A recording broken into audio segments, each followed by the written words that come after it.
sekali saya bisa sampai di sini dan bisa ngobrol-ngobrol. Eh, Nanti kita ngobrol banyak hal, tapi yang jelas saya berada di sini pertama kali. Ke MIT-nya pernah, tapi diskusi begini dengan teman-teman semua baru sekali ini dan look forward for discussion. Oke, Pak Anies, sebagai diaspora Amerika tahun 97 berarti ya Pak, dari 97 Ya. sampai 2005. Boleh nggak Pak diceritain gimana sih pengalamannya waktu itu sebagai diaspora, membawa keluarga, kalau salah dia baru lahir, sampai akhirnya Mikail, Kaisar, lahir di Amerika. Dan kalau melihat kondisi saat ini gitu Amerika, kira-kira apa sih yang ngebedain pengalaman Bapak dulu dan sekarang? Ya, eh, tentu banyak hal yang berubah ya. Di Amerika juga saya rasa 1,5 tahun ini juga Amerika yang berbeda kan. Cambridge merasakan sekali kan dengan suasana itu. Jadi Amerika banyak berubah, geopolitik juga banyak berubah. Tapi kami berada di Amerika pada saat peristiwa 9/11. Dan sesungguhnya saya ini qualifying exam itu tanggal 12 September. Jadi saya sedang tengah-tengah belajar qualifying exam pada saat terjadi peristiwa 9/11. Mungkin karena itu juga saya lulus. Kenapa? Karena pada saat besoknya ujian, itu separuh lebih dari waktu ujian membahas peristiwa kemarin. Jadi nggak ngebahas tentang my dissertation, tapi separuh, karena semua orang membicarakan itu, bukan? Jadi saya merasakan itu. Nah, apa sih yang pada waktu itu kami bayangkan? Kalau saya waktu itu ya, teman-teman membayangkan perjalanan di sini, saya selesai kuliah, saya bekerja di sebuah asosiasi perusahaan elektronik sedunia namanya IPC. Sampai sekarang masih ada. IPC itu Asosiasi Perusahaan Elektronik Sedunia, kantornya di Bannockburn, persis sebelahnya O'Hare Airport di Chicago. Nah, walaupun saya secara tanggung jawab itu tidak memiliki beban beasiswa dari Indonesia sama sekali. 100% pembiayaan itu dari kampus atau dari program beasiswa dari Amerika. Tapi pada waktu itu memang saya berencana pulang. Cuman kalau mau pulang, karena beasiswa saya dari dalam negeri itu maksudnya domestik, tidak ada komponen tiket pulang. Kan tiket pulang itu kalau beasiswanya dari Indonesia, bukan? Kalau biasanya dari sini ya biayanya hidup.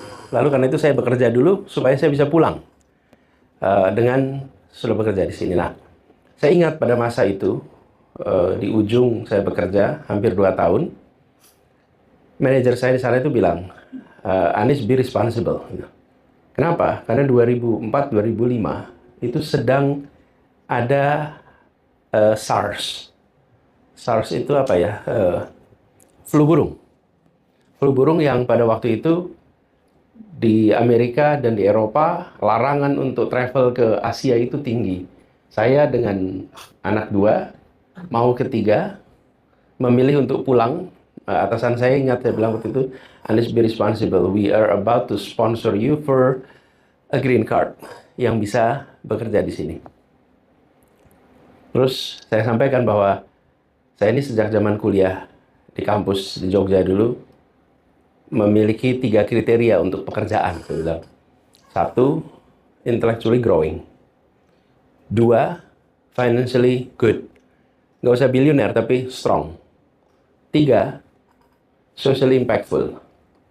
Nah, saya katakan di sini, I can get the first 2, but not the third one. The third one, I think I will be much more impactful if I return to Indonesia than here. Dan pada waktu itu dia bilang, oke, kalau punya alasan begitu, maka dia berhenti memaksa itu. Saya pulang. Jadi pada masa itu ada concern, teman-teman. Padahal pada waktu itu belum banyak berita dan belum ada Twitter, belum ada Instagram, belum ada kabar-kabar yang menggaung seluas seperti sekarang. Tapi tetap ada kekhawatiran. If I return, will I face soft landing atau crash landing nih? Dan kekhawatiran itu ada. Jadi saya apply for jobs ketika saya masih berada di Amerika. Sampai akhirnya dapat opportunity sebelum pulang. Jadi ketika pulang itu sudah ada post. Tapi memang masa-masa itu masa yang bagi saya sendiri pada waktu itu merasakan walaupun sudah diniatin pulang, tetap ada kekhawatiran. Nanti kita cerita lebih jauh tentang bagaimana sesudah pulang ke Indonesia. Tapi kalau yakin pada waktu itu saya akan pulang, kemudian siapin jalurnya, kita pulang dan akhirnya memulai di Jakarta. Dan di Jakarta pun I was new kid on the block karena saya tumbuh besar di Jogja, kuliah di Jogja, rencananya mau jadi dosen di Jogja, akhirnya berubah jadi ke Jakarta. Jadi itu kira-kira suasana. Tapi suasana di sana, pada masa itu suasana Amerika yang peduli dengan internasional, suasana hubungan Indonesia dengan Amerika yang baik. Saya berilustrasi kepedulian itu. Terjadi financial crisis. Saya sudah di sini ketika terjadi financial crisis. Saya masih di Maryland. Suatu ketika saya pulang ke apartemen. Kalau di apartemen itu kan kalau ini SOP, teman-teman juga mungkin masih merasakan sekarang. Begitu buka pintu, kemudian ada mailbox kan? Buka mailbox dulu. Pas buka mailbox itu satu ketika saya lihat ada surat dari rektor. Dan saya kaget terima surat dari rektor. Karena nggak pernah membayangkan terima surat dari rektor. Did I get into trouble kira-kira? Buka surat rektor. Rektor itu menuliskan kira-kira begini. Personalized letter kepada Anies. Kami mengetahui Indonesia sedang mengalami situasi economic difficulties. Universitas siap membantu semua yang menjadi kebutuhan Anda. Bila memerlukan tempat sementara, karena Anda tidak bisa bayar rent, maka kampus menyiapkan. Bila Anda perlu rescheduling seluruh pembiayaan, datang ke kampus. Bila Anda memerlukan konseling, datang ke kampus. Jadi, surat itu mengatakan bahwa we know your country is in trouble, and we know you may be one of those family, and we are ready to help. Jadi, perasaan dilindungi itu ada. Dan itu bukan hanya untuk Anies, itu semua mahasiswa dari South Korea, dari Malaysia, dari Indonesia, dari Singapura, semua yang terdampak terima itu. Apa sih suasananya? Atmosfernya adalah atmosfer Washington yang caring kepada international economic architecture. Dan mereka menjaga itu agar suasana arsitektur ekonomi dunia itu baik. Turunan ke bawahnya itu sampai ke kampus-kampus. Kampus-kampus pun begitu. Tidak lama kemudian US Asian Business Council menggelontorkan beasiswa yang setiap mahasiswa itu terima $5.000.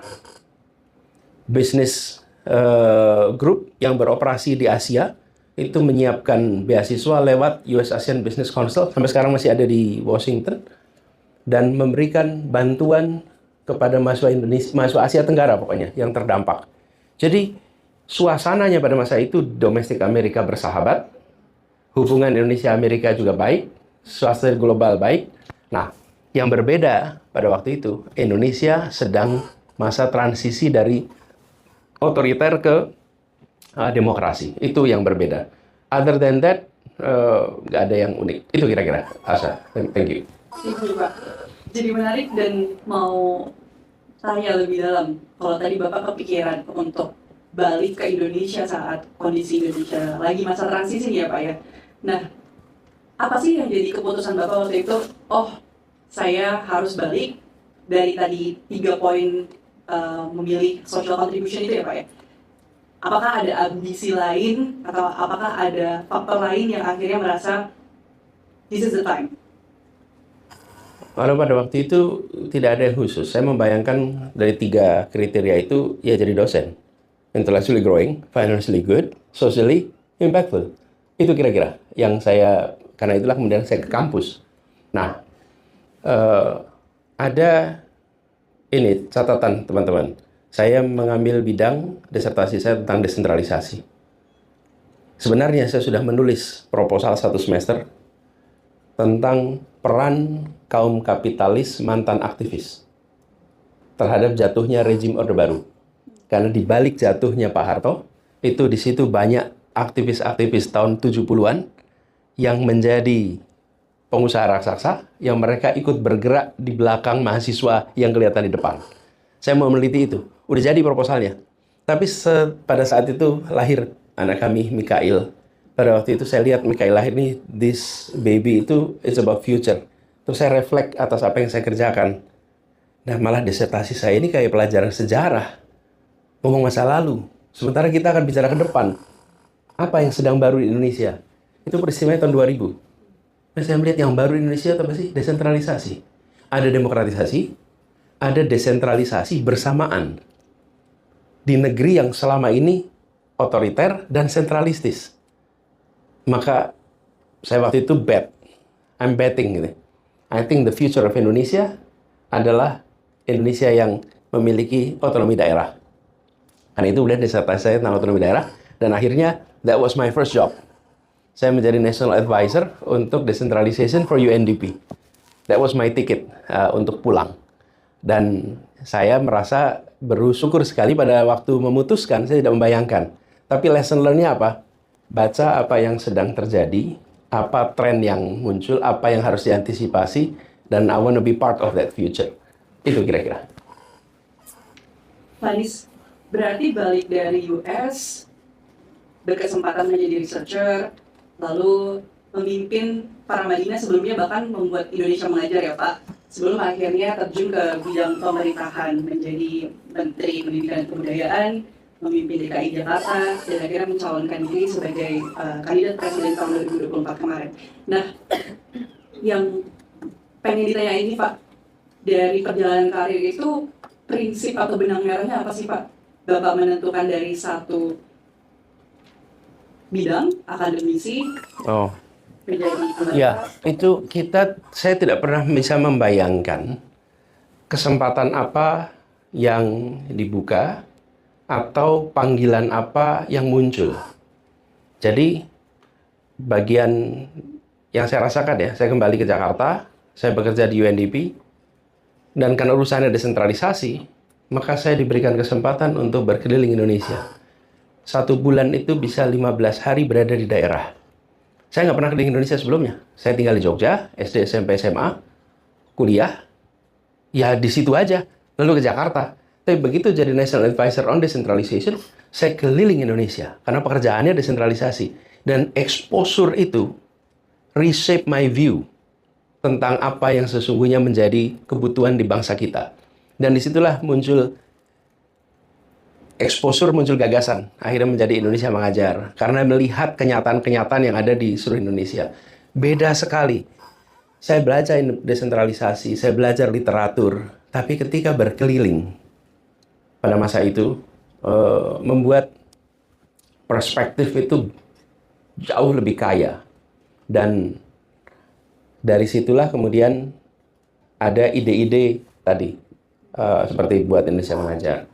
Yang kedua, teman-teman, karena saya fokusnya pada bidang public policy, fokusnya dulu di bidang comparative politics, maka ketika saya pulang, saya bawa diri untuk bisa memperkenalkan diri. Dan saya hadir, saya katakan tadi, ketika saya di Jakarta, I was a nobody.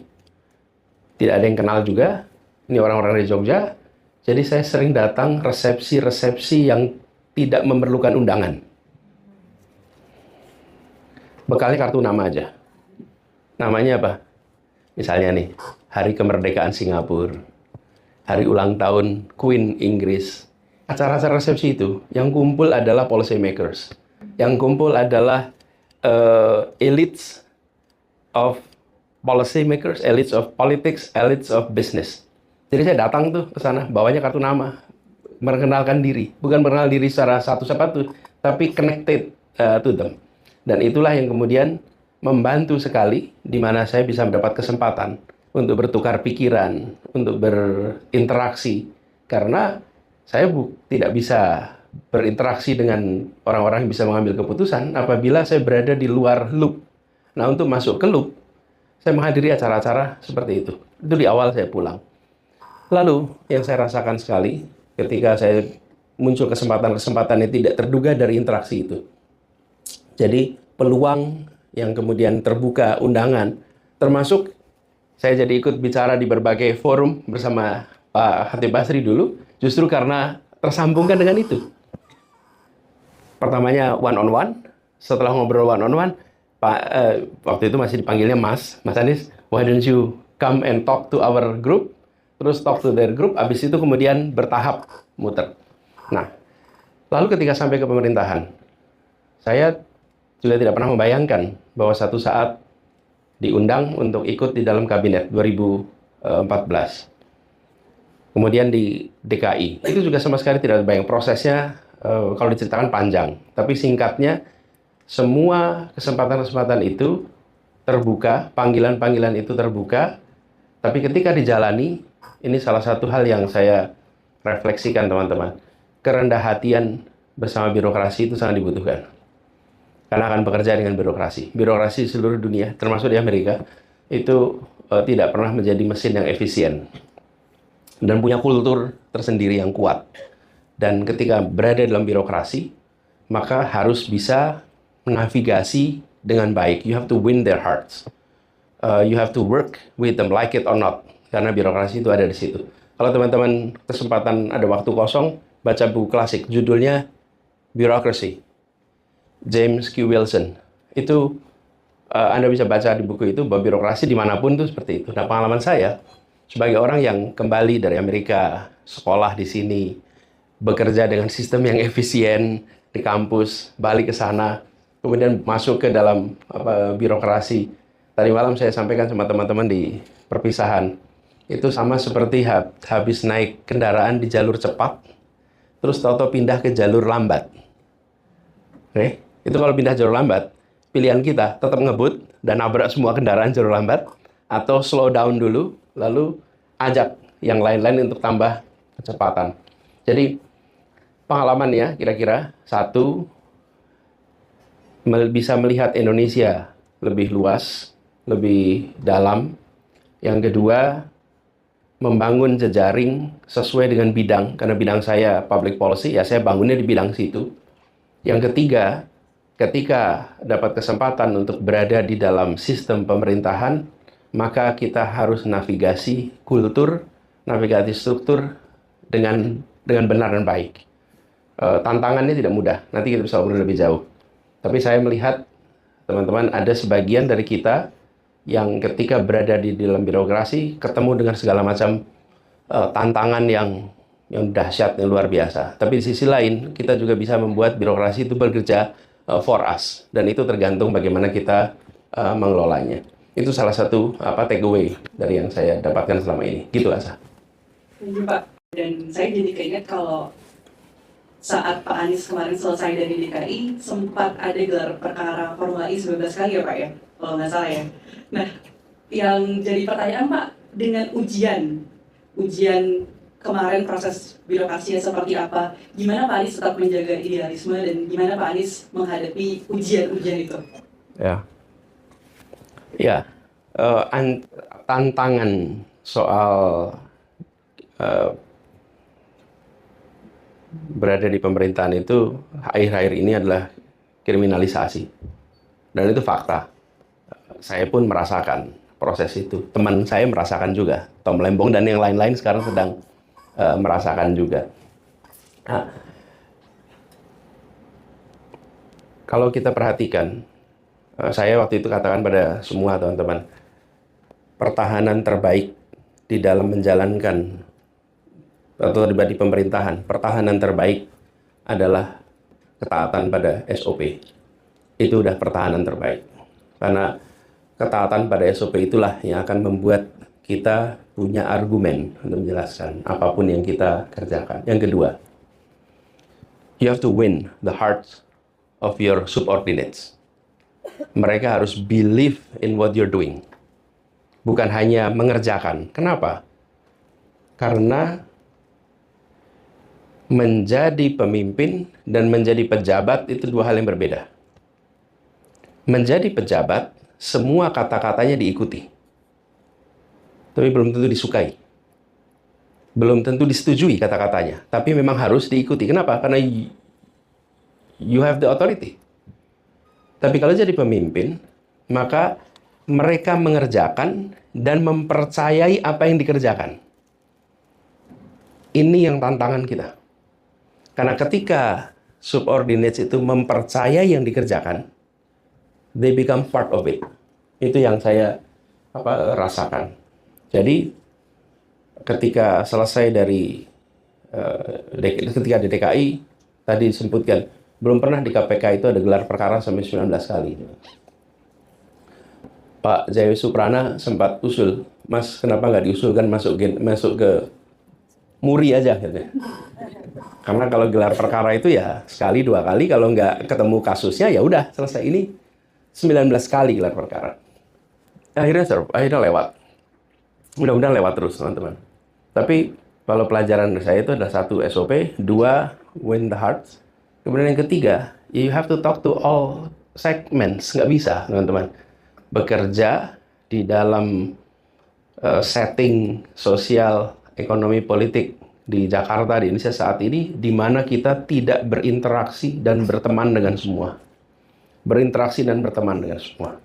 Bukan berarti bersetuju dengan semua. That's two different thing. Tapi berteman dengan semuanya. Whether they are your supporter atau they are your opponent, tapi harus berinteraksi dengan semua. Karena itu yang kemudian membantu navigasi ketika kita menghadapi dengan tantangan. Dan di Indonesia soal komunikasi, soal interaksi, perkenalan dan pertemanan itu matters a lot. Saya rasa di seluruh dunia sebenarnya begitu. Tapi di konteks Indonesia saya rasa spesifik itu. Nah, itu saya rasa take away saya dari apa yang kami jalani. Dan tidak ada yang sempurna. Kalau kita dicari kurangnya pasti ketemu. Kalau dicari salahnya pasti ketemu. Karena itulah kenapa di luar SOP adalah win the hearts. Sehingga mereka percaya atas yang dikerjakan. Sama berjejaring yang